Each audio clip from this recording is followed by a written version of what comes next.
श्री सुखदेव महाराज जी कहते ही राजा परीक्षित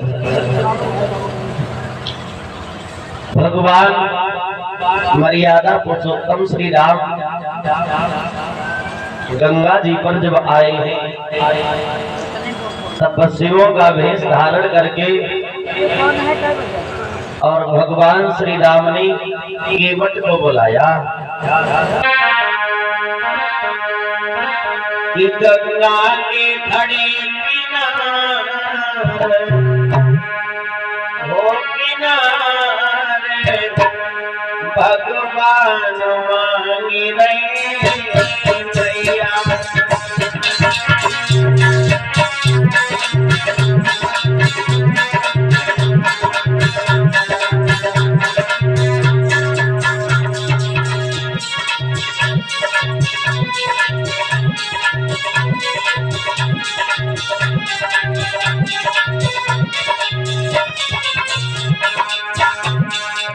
आवाज लगा रे गंगा जी के किनारे खड़ी तो केवट मेरे भैया तुम जल्दी ले आओ भैया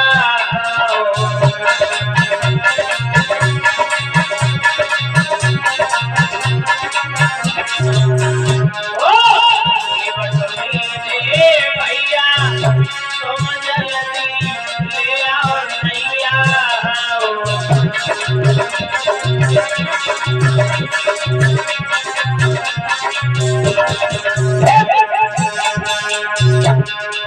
हमको जाना गंगा पार भगवान मांग रहे भैया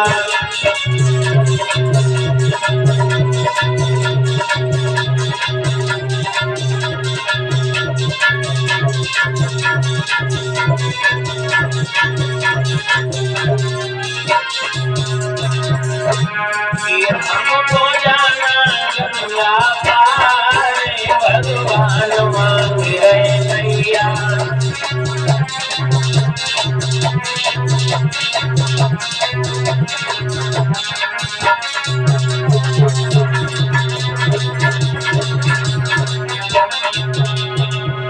आवाज लगाई भैया केवट बाबा तुलसीदास जी ने रामचरितमानस में लिखा क्या लिखा कि मांगी ना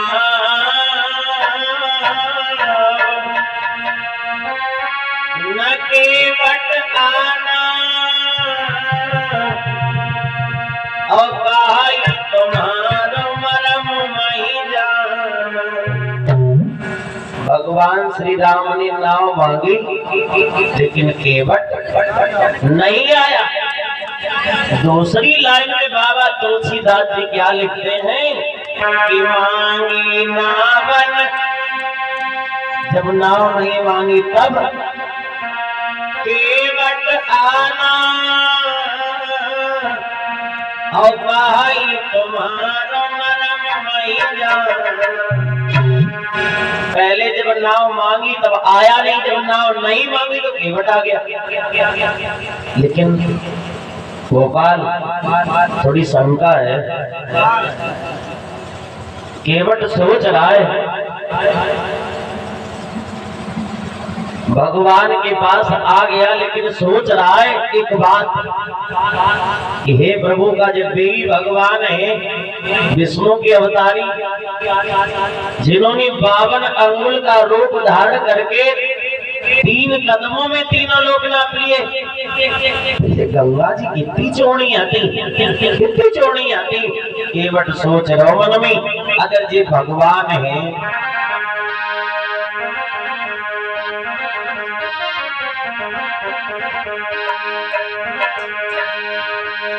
अरे 3 लोग हरि मीना पे अगर ये बेई भगवान है तो अरे 3 लोग हरि मीना पे परीक्षित महाराज और आज नंगे नाई गंगा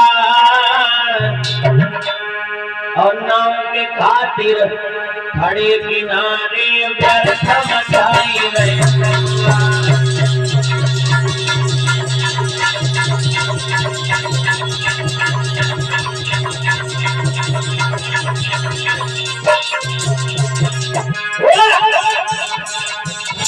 केवट सोच रहा मन में, अरे भगवान बेई प्रभु की अवतारी है। राजा बलि की आंख 3 कदमों में तीनों लोग नाप ले। अब ये गंगा कितनी चौड़ी है, कितनी चौड़ी है। जाओ से पैर उठा के बाहर रख देते, गंगा से पार हो जाते। और क्या बोला,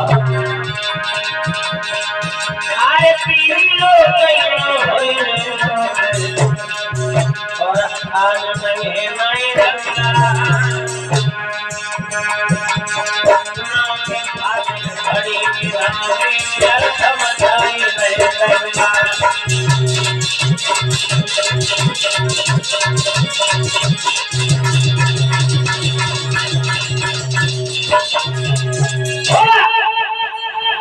केवट कहने लगा, जाओ से उठा के फिर बाहर कर देते, गंगा के पार हो जाते।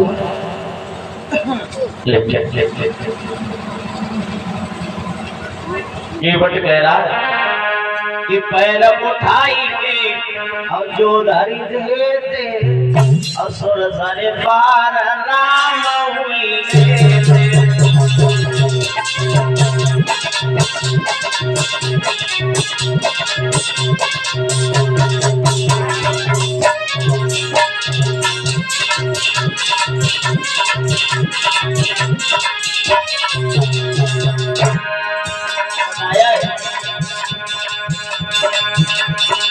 जाओ से पैर उठा के बाहर धर देते, गंगा से पार हो जाते। आए पैर उठाई के जो धरी देते, परीक्षित महाराज असुर सर पार राम होई लेते।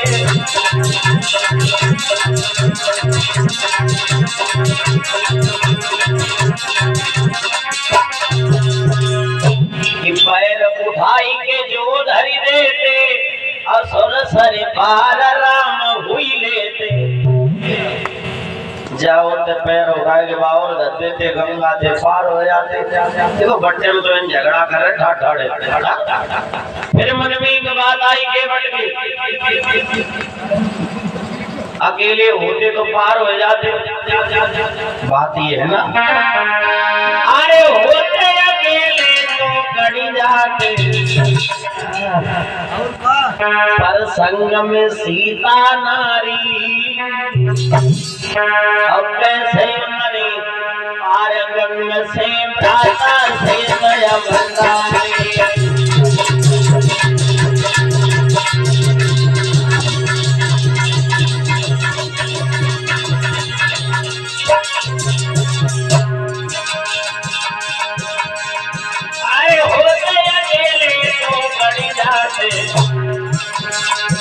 पर संग में सीता नारी, कैसे करे पार माता भ्राता से गया बंदारी।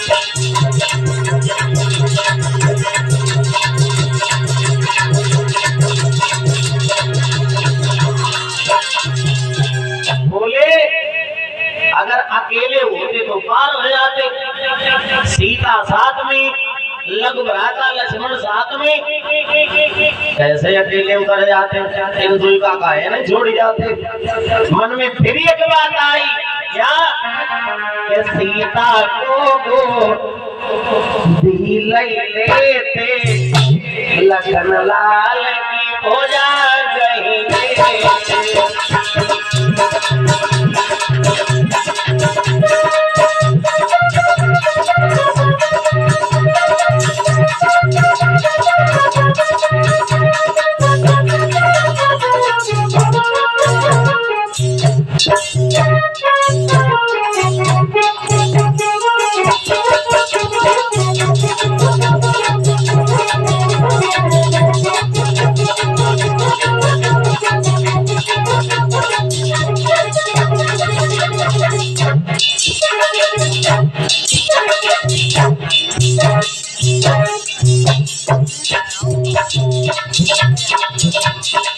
जवाब दिया देखो हम तुम्हें बताएं, अगर अकेले होते तो पार हो जाते, संग में तो 2 लोग, और फिर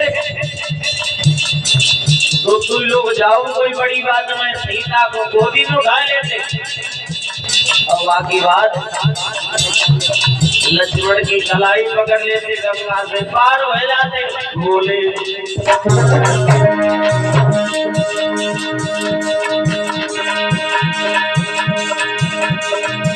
अरे सीता को गोदी लेते, लखन लाल की भुजा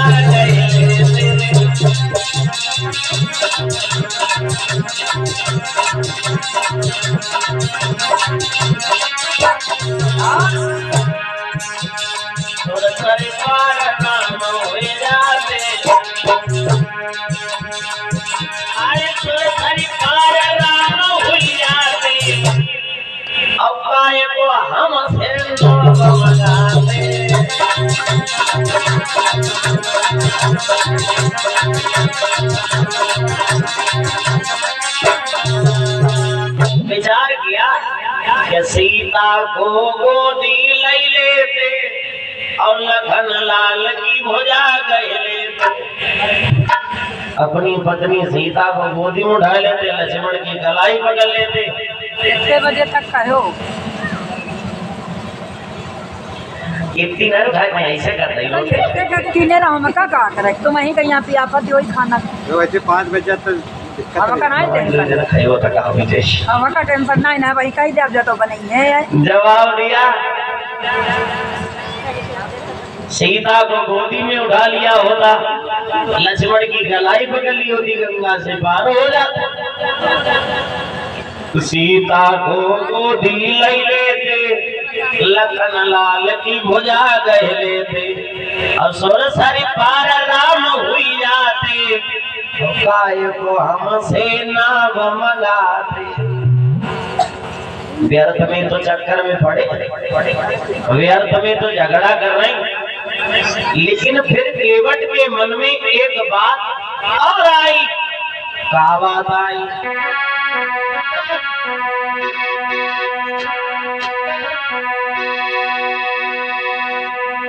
कौन अपनी स्त्री को गोद में लेगा ऐसे में, ऐसे में ऊपर सूरज नहीं करारे,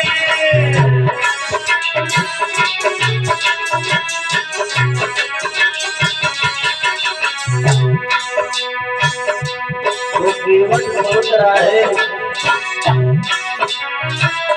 ऊपर सूरज नहीं करारे, साथी में बाबा लगाता हमारे।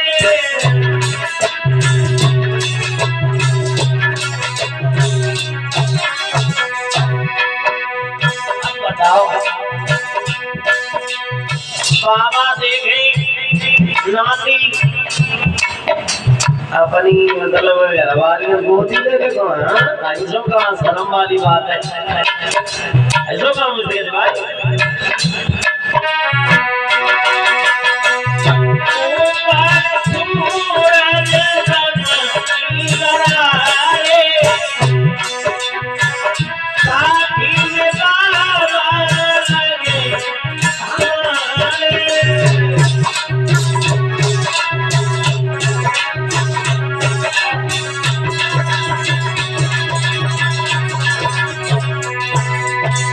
जवाब दिया है, ऊपर सूर्य भगवान देख रहे, नीचे वरुण देवता, ऐसे में कौन अपनी इज्जत को त्यागेगा, इसलिए हमसे नाव मंगा रहे हैं। पहुंच गया केवट। अब एक बात कही भगवान श्री राम से, देखो नाव पे चढ़ाए के गंगा से पार उतार दिए, हमें कोई दिक्कत ना है। बोले फिर दिक्कत ही काहे की है? बोले दिक्कत हमें कोई ना है, दिक्कत तो सिर्फ कितनी है, मैंने सुना है आपके चरणों की रज जिस किसी के ऊपर पड़ जाती वो स्त्री बन जाती है। सबसे बड़ो तो दुख जाए वहां तक। भगवान श्री राम बोले देखो पहली बात तो जाए स्त्री बने ना और अगर बनी हो जाए तो दिक्कत ही कौन सी है? हाँ? सुनो हम तुम्हें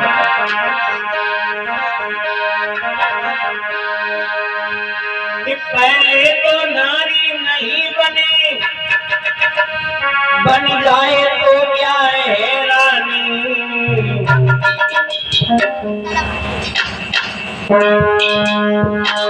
वे लोग सुखी जीवन में जिनके घर में कोई रानी।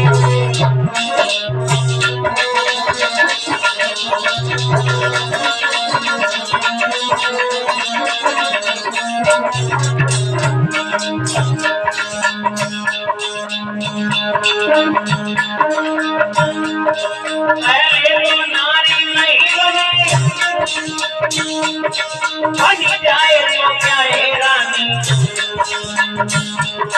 ये लोग दुखी जीवन में जिनके घर में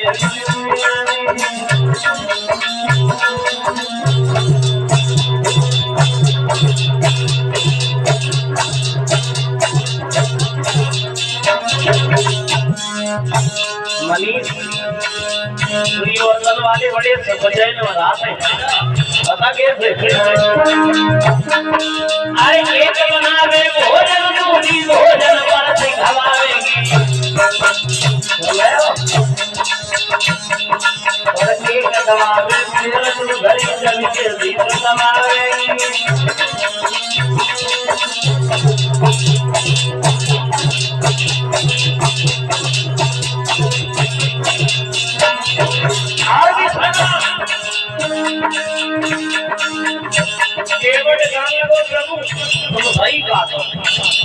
दुर्योधन वाले बड़े सुखी है, लेकिन हमें सुखी भोजन दिखा तो सुखी दिखाते दुखी। बोले दुखी कैसे दिखाते? बोले हम बता रहे सुनो। अरे एक बनावे भोजन दूरी भोजन पर से खवावे, एक दबावे फिर तू घरी चल के गलो।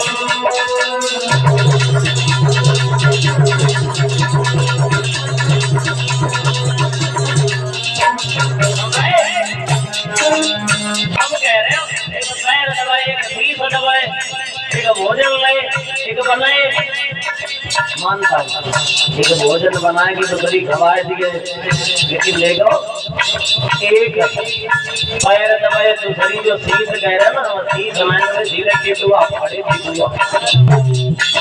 हाँ ये कई बार मौका दे। हाँ लेकिन और तुम्हें बताया आराम लिखेगी जीवन में, आराम लिखेगी जीवन में, आराम लिखेगी जीवन में, जिंदगी को फर्क दिखाए। आराम लिखेगी जीवन में, जिंदगी को फर्क दिखाए।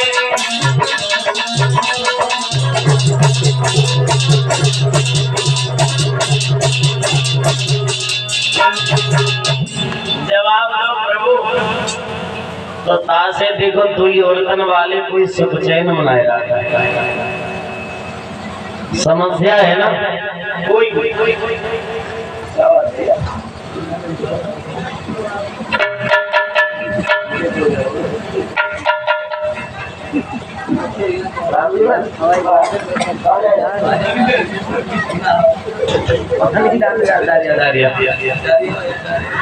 बताया है। देखो अब हम केवट कान लगो प्रभु। दुर्योधन वाले कोई शुभ चैन मनाए। बोले क्या बात तुमने कैसे कह दी? तुम्हारे पास प्रमाण है? बोले हाँ है। बताओ। बोले सुनो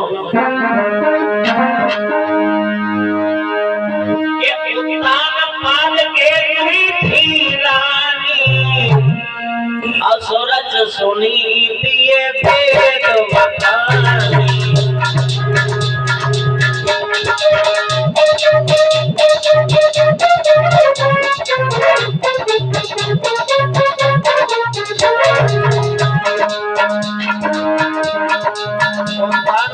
दो विवाह किए थे, सुख चैन से रोटी नहीं मिली। पता कैसे?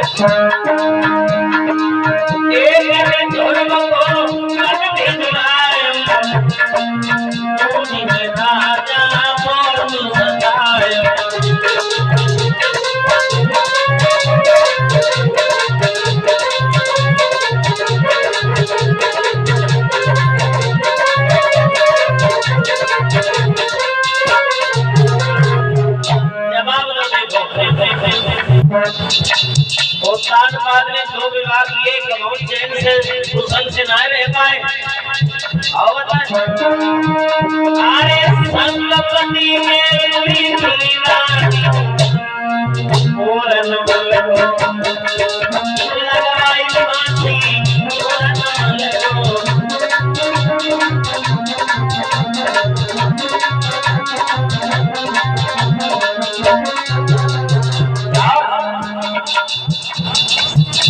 और बताएं बोले और बताओ बोले सुनो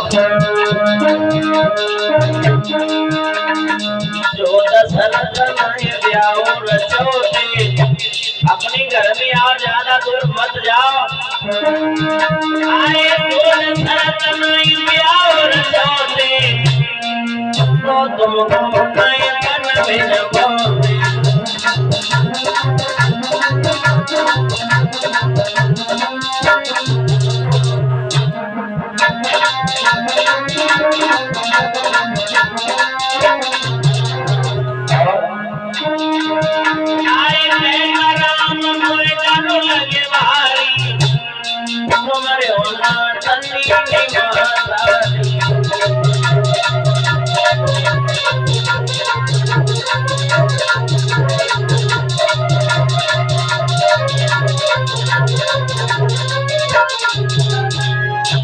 जवाब तो देखो दुई औरतन वाले कोई सुख चैन से रोटी नहीं खाए पाए,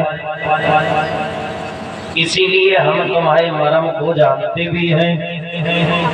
राम सोच में पड़ गए कि भैया हमारा मर्म तो आते तक उन्हें जानिए नहीं पाओ। आखिर हमारे मर्म को आज दिन तक किसी ने जान भी नहीं पाया। ये मर्म की क्यों बात कर रहा है? पता क्यों? कि माँ कौशल्या मरम न भाखा जिन 9 मास गर्भ में राखा। मैया कौशल्या ने हमारे मरम को नहीं जाना, जिन्होंने 9 महीना अपने उदर में रखा है। उसके बाद दशरथ पिता मरम जो पौते तो काहे बनवास पठोते। अगर हमारा मरम हमारे पिता दशरथ जानते तो आज हम वन को नहीं जाते। अरे संगी ऋषियों मरम नहीं वहां का जिनने आई यज्ञ को राखा। संगी ऋषि ने भी नहीं मरम जान पाया। अब की बट मारे भरे भरी ताना कहा तुम्हारो मरम नहीं जाना। ये केवट कह रहा कि हम तुम्हारे मरम को जानते हैं, ऐसा नहीं। अब सच बात तो ये केवट मरम जानता था। केवट जो था ये पूर्व जन्म में कछुआ था। कछुआ जो क्षीर सागर में रहा करता था। एक बार इसके मन में भावना आई कि मैं श्री हरि के चरण छूने जाऊंगा।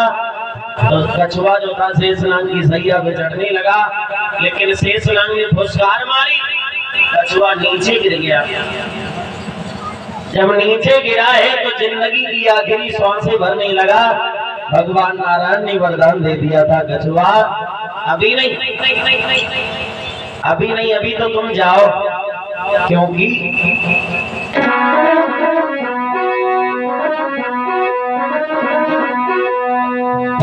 अरे त्रेता युग में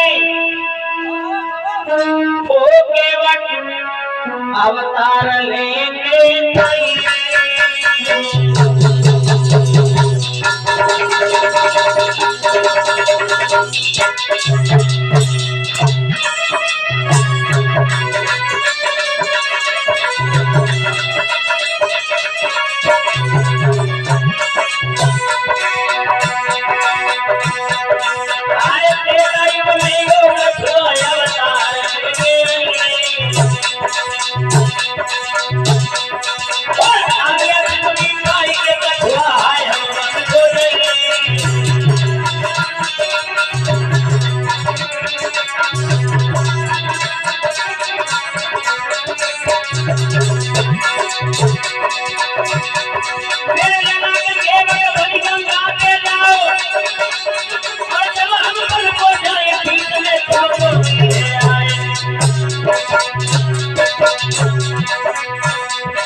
जवाब दिया है।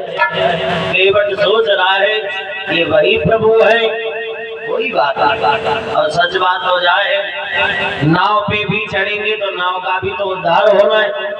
ये नाव जो थी ये चित्रकेतु नाम के गंधर्व की है, एक विद्वान कहता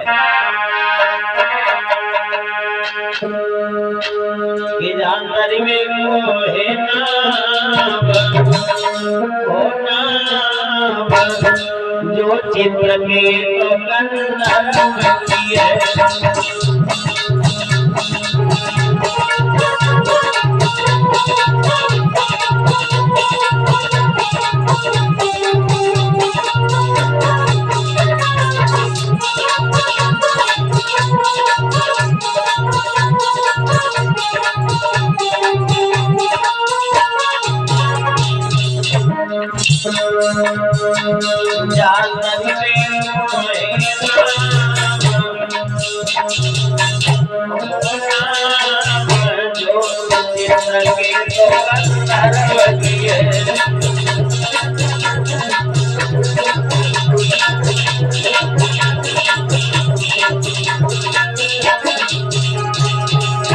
जवाब नावों को उद्धार हुए।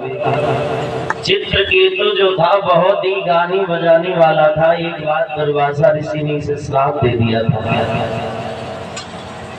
कि तो वृक्ष बन जा। तो ये दुर्वासा ऋषि के चरणों पे गिर पड़ा था। जवाब दिया, प्रभु जब मैं वृक्ष बन जाऊंगा तो मेरा उद्धार कैसे होगा? तो दुर्वासा ऋषि ने बताया था, अभी तो तुझे वृक्ष तो बनना पड़ेगा, लेकिन हम तुम्हें एक बात बताए दे रहे हैं।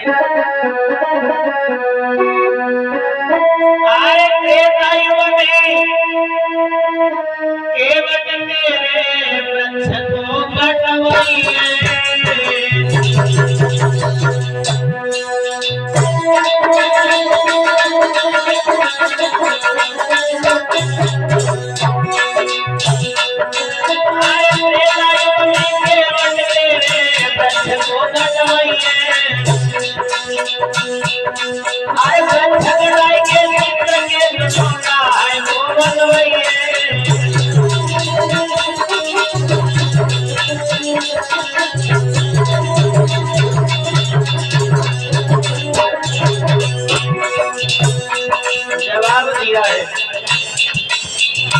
केवल तुम्हारे वृक्ष को तो ऐसा ही कटवाएगा और नाव बनवाएगा। सुनो,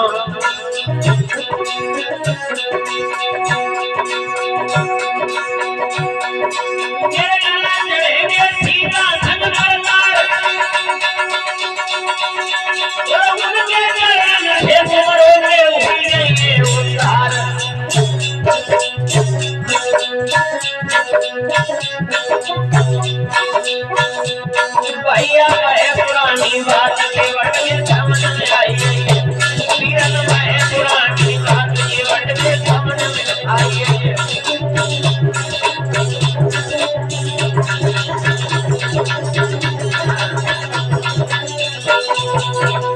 जवाब दिया है, इस नाव का भी उद्धार होना जो चित्रकेतु नाम के गंधर्व की है। भगवान की ऐसी माया। केवट ने जवाब दिया, पहले आप चरण धुलवाओ।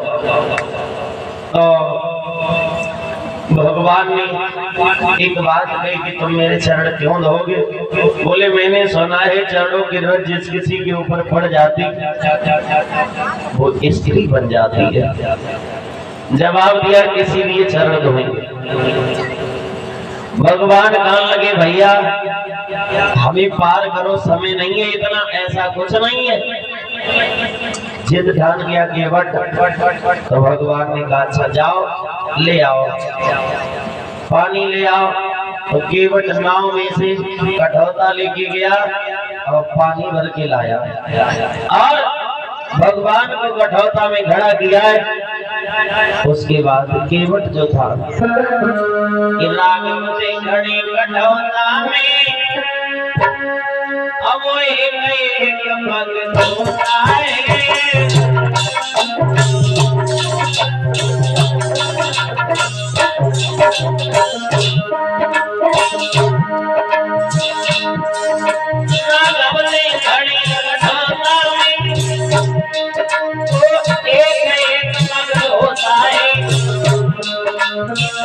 मुझको ज्ञान नहीं अधिकाले समय क्या होता है।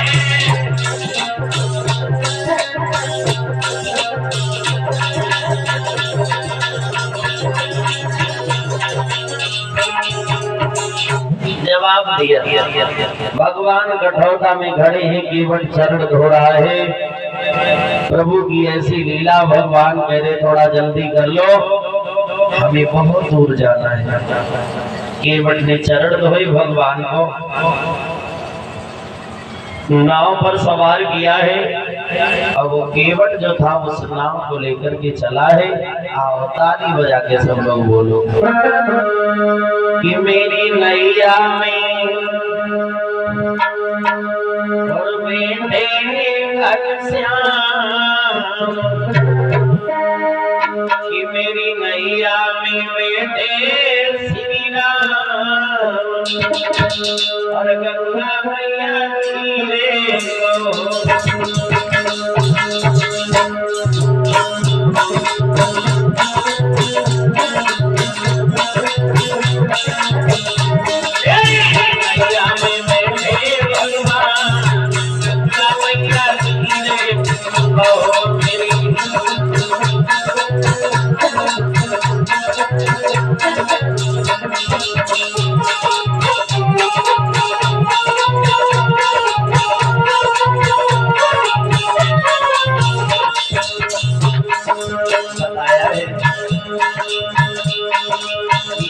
लेकर के केवट जा रहा था।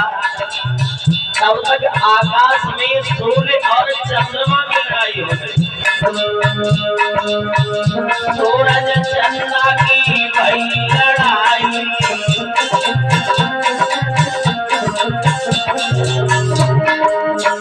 सूरज चंद्रमा की भई लड़ाई।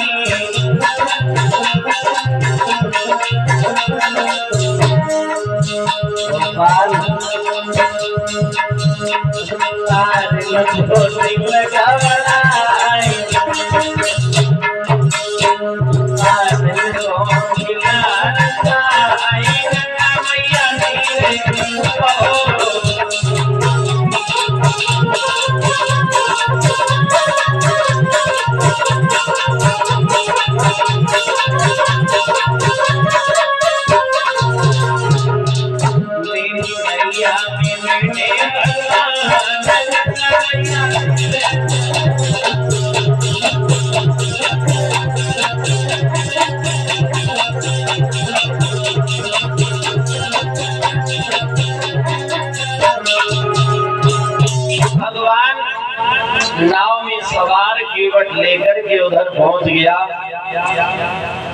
उतारा, भगवान सोचने लगे हम उतराई तो कुछ लेके ना आए, केवट को देगा। तो पति के हृदय की बात को समझने वाली वो सीता जी, उन्होंने अपनी मुंदरी उतारी और राम को दी कि जाओ जाकर के केवट की उतराई दे दो। राम केवट के पास में पहुंचे तो केवट से एक बात कही, कहीं कृपाल तुम लियो उतराई। तब केवट चरण गए अकुल्याई। भगवान ने कहा भैया केवट अपनी उतराई ले। केवट ने चरण पकड़े, बोला प्रभु मल्ला कभी मल्ला से उतराई लेता है? लक्ष्मण पास में खड़े रहे, बोले अच्छा हाँ, मतलब तुम मल्ला, तुमने हमारे भाइयों को मल्ला बनाई दो, ऐसे कैसे? ये भाई गलत बात है। तो केवट कह रहा कि लक्ष्मण तुम्हें पता नहीं है हम मल्ला कहाँ के, ये मल्ला कहाँ के? बोले सुनो हम तुम्हें बता रहे मल्ला स्वर से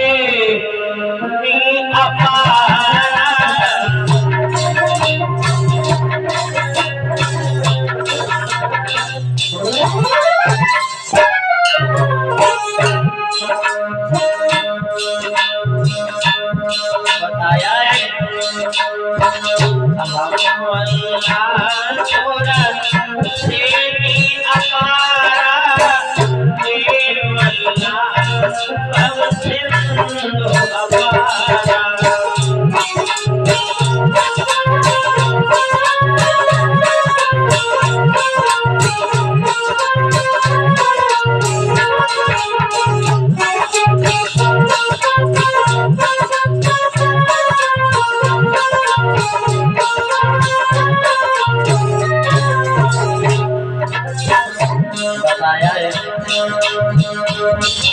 तो मल्ला गंगा से पार करने वाली केवट कह रहा है, और ये मल्ला है भव सिंधु पार करने वाले। फर्क कितना है। हमारे घाट जीवन आवे एक टका में पार हुई जावे।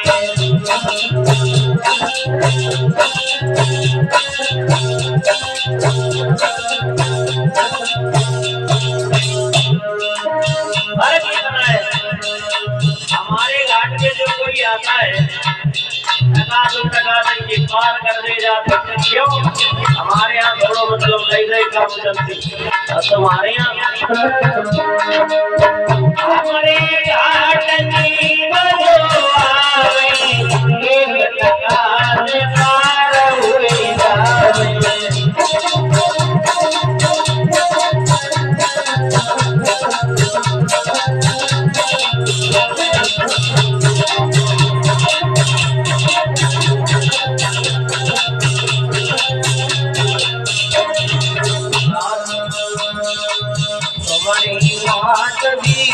हो जावे और जन्म जन्म के खाता बाटे।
जवाब दिया। देखो फर्क इतना है, हमारे यहाँ जो भी आता है थोड़ा बहुत दे के पार कर दिया जाता, तुम्हारे यहाँ जो जाता है उसके जन्म जन्मांतर के खाता बांटे जाते हैं, तब उसे पार किया जाता है। स्वर्ग के लायक है या नरक के लायक है।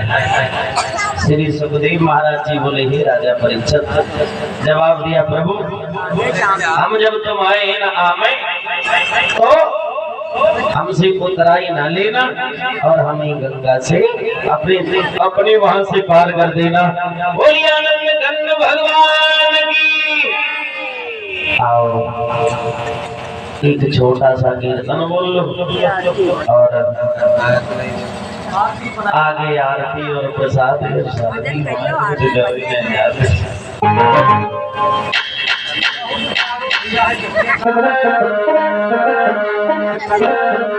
ताली बजा के बोल लियो। अरे नादान परदेसी, अरे नादान परदेसी, तो दुनिया छोड़ी जाएगा।